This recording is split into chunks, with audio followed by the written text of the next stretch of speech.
Deuteronomy 6. Always love and obey God. These are the commands, the laws, and the rules that the Lord your God told me to teach you. Obey these laws in the land that you are entering to live in. You and your descendants must respect the Lord your God as long as you live. You must obey all his laws and commands that I give you. If you do this, you will have a long life in that new land. Israelites, listen carefully and obey these laws. Then everything will be fine with you. You will have many children, and you will get that land filled with many good things, just as the Lord, the God of your ancestors, promised.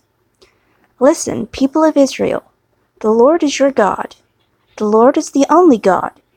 You must love the Lord your God with all your heart, with all your soul, and with all your strength. Always remember these commands that I give you today.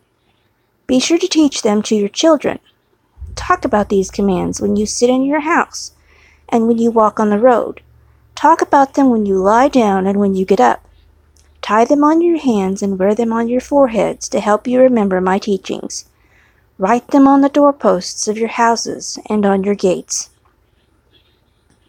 The Lord your God made a promise to your ancestors, Abraham, Isaac, and Jacob. He promised to give you this land, and he will give it to you. He will give you great, rich cities that you did not build. He will give you houses full of good things that you did not put there. He will give you wells that you did not dig. He will give you vineyards and olive trees that you did not plant, and you will have plenty to eat. But be careful. Don't forget the Lord. You were slaves in Egypt, but he brought you out of the land of Egypt. Respect the Lord your God and serve only him. You must use only his name to make promises. You must not follow other gods. You must not follow the gods of the people who live around you. The Lord your God is always with you, and he hates for his people to worship other gods. So if you follow those other gods, the Lord will become very angry with you. He will destroy you from the face of the earth. You must not test the Lord your God like you tested him at Massa. You must be sure to obey the commands of the Lord your God. You must follow all the teachings and laws he has given you. You must do what is right and good, what pleases the Lord. Then everything will go well for you, and you can go in and take the good land that the Lord promised your ancestors. And you will force out all your enemies, just as the Lord said. Teach your children the things God did. In the future, your children might ask you, the Lord our God gave you teachings, laws, and rules. What do they mean? Then you will say to them, we were Pharaoh's slaves in Egypt, but the Lord brought us out of Egypt with his great power.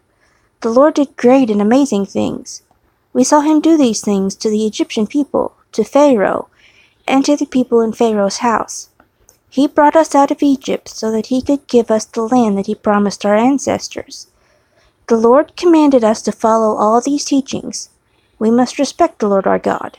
Then he will always keep us alive and doing well, as we are today. If we carefully obey the whole law, exactly as the Lord our God told us to, he will say that we have done a very good thing.